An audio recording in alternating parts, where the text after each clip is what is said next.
Video शुरू करने से पहले चैनल को सब्सक्राइब किस तरह से करना है वो समझ लीजिए।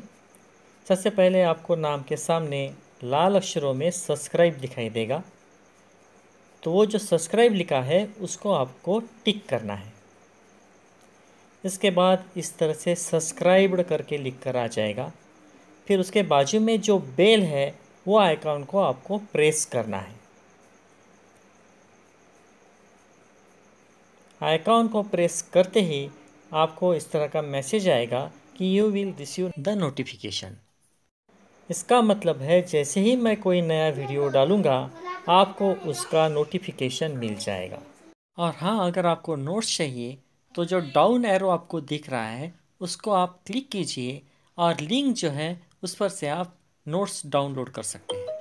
ठीक है, तो अभी वीडियो को शुरुआत करते हैं। Welcome to the third part of thermodynamics. In this part, we will discuss the relationship between Cp and Cv. The amount of heat required to raise temperature of system by 1 degree centigrade is called as heat capacity. यानी system का temperature 1 degree centigrade बढ़ाने के लिए हमें जितनी quantity of heat लगेंगी उसको हम बोलेंगे हीट कैपेसिटी। अब दोस्तों, जब हम सब्सटेंस जो है या अगर हमने 1 मोल लिया तो उसको हम बोलेंगे molar heat capacity. Molar heat capacity को C सिंबल से इंडिकेट करते हैं। तो दोस्तों, अगर Cp लिखा है तो इसका मतलब होता है molar heat capacity at constant pressure. इसका डेफिनेशन कुछ इस तरह से रहेगा कि amount of heat required to raise temperature of 1 mole of substance by 1 degree centigrade when pressure is kept constant. जबकि अगर Cv है तो उस वक्त हमें वॉल्यूम जो है वो कांस्टेंट बोलना पड़ेगा। मैथमेटिकली हम लिखेंगे C is equal to dQ upon dt। तो अब हम सबसे पहले Cv के लिए रिलेशन डिराइव करेंगे। अब दोस्तों, जैसा आप जानते हैं first law of thermodynamics Q is equal to delta E plus W होता है। W यानी वर्क डन, उसी को हम लिखते हैं PV। तो इस हिसाब से dQ हो जाएगा dQ is equal to dE plus P into dV।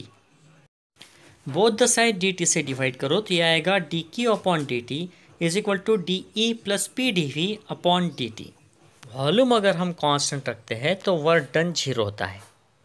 ये समझने के लिए देखिए फिर से हम वही सिस्टम कंसीडर करेंगे, यानी हमारा वर्क ये है कि हमको वाटर को वेपराइज करना है। तो इस हिसाब से देखिए, अगर आपने 10 ml वाटर लिया और उसको हीट दिया तो वाटर क्या होगा, वेपराइज होगा। लेकिन वेपराइज होना इसका मतलब क्या होता है कि मैटर जो है वो लूज़ होगा। यानी अगर आपने 10 ml वाटर लिया तो वो 9 ml हो जाएगा। लेकिन अगर आपको वॉल्यूम कांस्टेंट रखना है तो फिर क्या होगा, यानी 10 ml अगर मैंने वाटर लिया तो मेरा वॉल्यूम 10 ml ही रहना चाहिए। यानी जो हम बोल रहे हैं कि वर्क जो है वो क्या होता है, वाटर को वेपराइज करना। तो वाटर तो वेपराइज नहीं हो पाएगा, इस वजह से वर्क डन जो है वो 0 हो जाता है।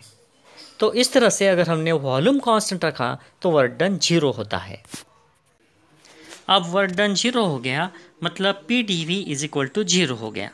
इस हिसाब से dQ upon dt at constant pressure यानी होता है Cv which is equal to dE upon dt। अब देखते हैं कि Cp के लिए क्या रहेगा। फिर से आप जानते हैं dQ is equal to dE plus P dV। Both the side dt से डिवाइड कर लिया। दोस्तों, अगर आपने प्रेशर कांस्टेंट रखा तो फिर इंटरनल एनर्जी चेंज भी होता है और वर्क डन भी होता है, यानी dE प्लस P dV। ये क्या है, this is nothing but definition of enthalpy, that is H is equal to E plus PV। इस वजह से ये जो टर्म है dE प्लस P dV इसको लिखेंगे DH। यानी इस हिसाब से Cp हो जाएगा DH अपॉन dt। अब जैसा आप जानते हैं as per definition of enthalpy DH is equal to dE plus P dV। But you know PV is equal to RT, यानी इसी पर से P dV is equal to R dt आएगा। तो ये वैल्यू आप इस इक्वेशन में पुट कर दो तो इक्वेशन आएगा DH is equal to DE plus R dt। अब बोथ द साइड आप dt से डिवाइड कर दो और जो राइट हैंड साइड है उसका डिनोमिनेटर भी सेपरेट कर दो तो आएगा relation DH upon dt is equal to DE upon dt plus R into dt upon dt। अब जैसे अभी डिस्कस किया था Cp is equal to D H upon D T और Cv is equal to E upon D T, इस हिसाब से आप वैल्यूज पुट कर दो तो रिलेशन आएगा Cp is equal to Cv plus R।